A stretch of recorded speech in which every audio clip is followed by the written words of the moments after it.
नमस्कार दोस्तों। देश प्रदेश में आपका बहुत बहुत स्वागत है। दोस्तों, आज बात करेंगे जेनजी भी चुनाव लड़ने जा रहे हैं नेपाल के अंदर। वो भी अपनी पॉलिटिकल पार्टी फ्लोट करने जा रहे हैं और चुनाव लड़ेंगे।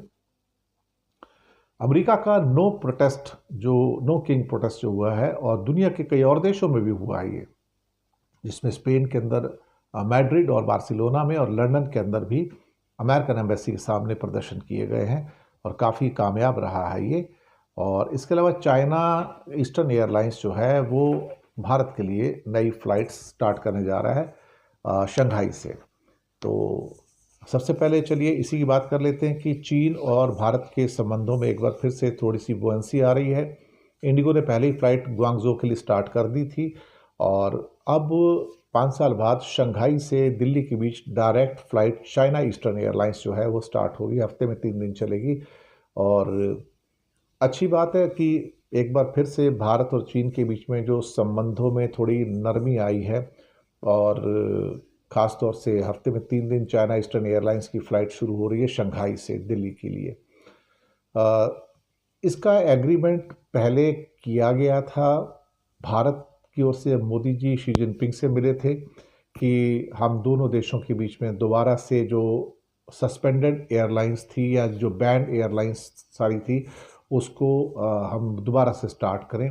और इंडिगो ने इसको स्टार्ट किया ग्वांगझू और दिल्ली के बीच में, और ग्वांगझू और कलकत्ता के बीच में ये फ़्लाइट स्टार्ट की। और चाइना ने 2020 में फ़्लाइटें बंद कर दी थी जब गलवान का संघर्ष हुआ था। उसके बाद दोबारा से फ़्लाइट्स को भारत और चीन के बीच में शुरू नहीं किया जा सका था, लेकिन अब कहीं ना कहीं थोड़ी सी नरमी आती नज़र आ रही है और दोनों देशों के बीच में जो फ़्लाइट्स हैं अब वो रेस्टोर हो रही हैं। तो इंडिगो की फ़्लाइट और चाइना ईस्टर्न एयरलाइंस की फ़्लाइट यानी कि ग्वांगझो और शंघाई अब फिर से भारत के कुछ हवाई अड्डों के साथ वो कनेक्ट हो गए हैं।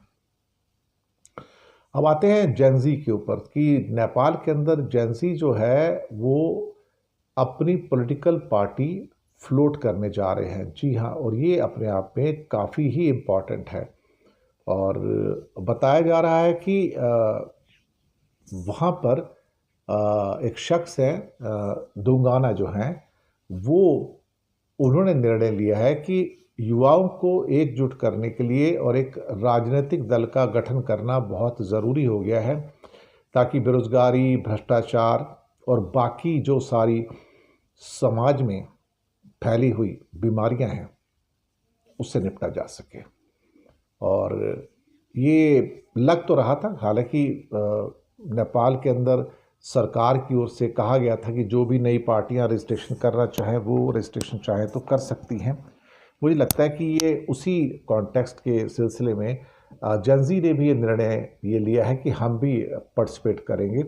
फिर से पुराने जितने भी वही नेपाली कांग्रेस और नेपाली कम्युनिस्ट पार्टी को वोट देने से क्या फ़ायदा, अगर वो लोग फिर से आएंगे तो वही पुराना सिस्टम वापस आ जाएगा। तो जेनजी के जो नेता थे जिन्होंने आंदोलन को लीड किया था उसमें से एक मिराज धुंगाना भी हैं और उनका कहना है कि हम एक नई पार्टी बनाने जा रहे हैं जिसमें भ्रष्टाचार भी है, जिसमें बेरोजगारी भी है, जिसमें एजुकेशन की और हेल्थ की सर्विसेज हैं। हम सभी मुद्दों को लेकर लोगों के सामने जाएंगे और कुछ और भी डिमांड्स हैं उनकी।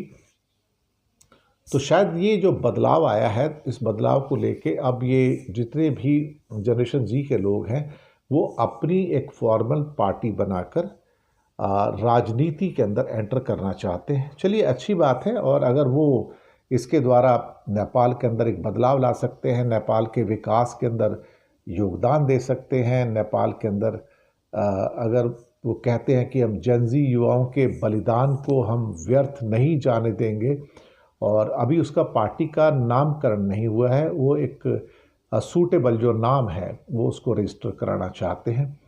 तो चलिए, अच्छी बात है। उनका ये भी कहना था कि जो हिमालयन हमारा कंट्री है, ये नेशन जो है, इसका इकोनॉमिक डेवलपमेंट ठप हो चुका है। यहाँ पर कुछ भी नहीं हो रहा है। लोकल प्रोडक्शन भी अप डाउन हो गई है, चीज़ों को इंपोर्ट करना पड़ रहा है। भारत और एक किस्म से कहा जाए चीन के बीच का ये जो बफर स्टेट है ये अपने आप में बहुत इम्पॉर्टेंट है। 3 करोड़ की आबादी भी है और उनका कहना है कि जो हमारे बंद पड़े हुए उद्योग हैं उनको फिर से खोला जाए, रोज़गार के नए अवसरों का सृजन किया जाए, टूरिज़्म के लिए जो भी हम डेवलपमेंट कर सकते हैं उसको दोबारा से रीडिफाइन किया जाए। और ये तो सबको मैंने बताया है, पहले भी सबको पता भी है कि 5 मार्च को वोटिंग होने जा रही है। जी हाँ, 5 मार्च को नेपाल में वोटिंग होने जा रही है और तब तक जो टेम्पररी जो प्राइम मिनिस्टर हैं सुशीला कार्की जो हैं वो नेपाल की वो उसको कंडक्ट करेंगी। चलिए, ये बड़ी अच्छी बात है और ये अपने आप में मुझे लगता है कि अगर ये ऐसा होता है तो हमारी ओर से तो हम तो कहेंगे बहुत ही अच्छी बात है ये। इसके अलावा अमेरिका के अंदर नो किंग्स प्रोटेस्ट कल रात को हमारी नज़र से कल रात को वहाँ पर दिन था, वहाँ पर आयोजित किया गया। ये प्रोटेस्ट 2600 से ज़्यादा जगह पर ये ऑर्गेनाइज किए गए और ख़ास बात ये है कि ये प्रोटेस्ट स्पेन के बार्सिलोना और मैड्रिड और इसके अलावा लंदन के अंदर भी प्रोटेस्ट ये किए गए। लंदन में जो एम्बेसी है उसके आगे अमेरिकन एम्बेसी के खिलाफ किए गए।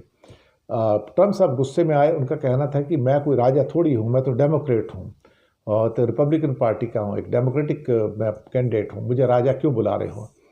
अब गुस्सा तो उनको आएगा, लेकिन ट्रम्प साहब की माइग्रेशन, एजुकेशन, हेल्थ और जो सिक्योरिटी की जो नीतियाँ हैं उसके खिलाफ वाशिंगटन डीसी के डाउनटाउन के अंदर और 2600 से अधिक जगह पर, जिसमें 300 से ज़्यादा जो ऑर्गेनाइजेशन थी जिन्होंने पार्टिसिपेट किया, नो किंग्स प्रोटेस्ट जो हुआ है बहुत कामयाब रहा।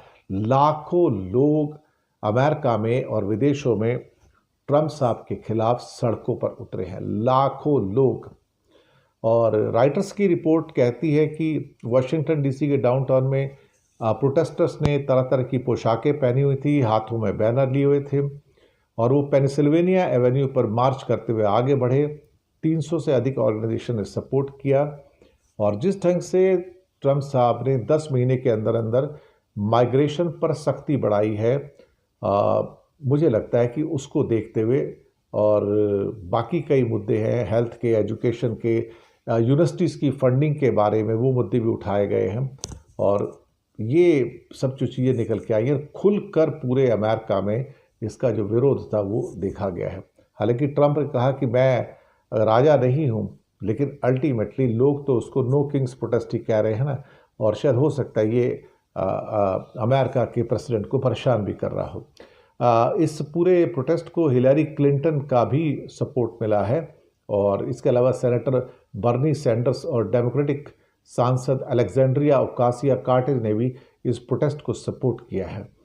तो रिपब्लिकन थोड़े इससे परेशान है क्योंकि ये दरअसल लोगों की जो इच्छाएं हैं शहर दर शहर, ये उसको दिखा रहा है कि Republican party is losing the hold over the public and public is angry with the decision making process of Trump administration. तो बहुत बहुत शुक्रिया आप सबका और चैनल को सब्सक्राइब कीजिएगा, लिंक आगे भेजिएगा। हो सके तो छोटी छोटी आर्थिक मदद भी कर सकते हैं। नीचे हमने आपके लिए यूपीआई नंबर और बैंक अकाउंट नंबर दोनों दिए हैं। किसी एक को चुनकर छोटी सी मदद करेंगे तो अच्छी पत्रकारिता को बचाने में आप हमारे सहयोगी भी बनेंगे। बहुत बहुत धन्यवाद आप सबका।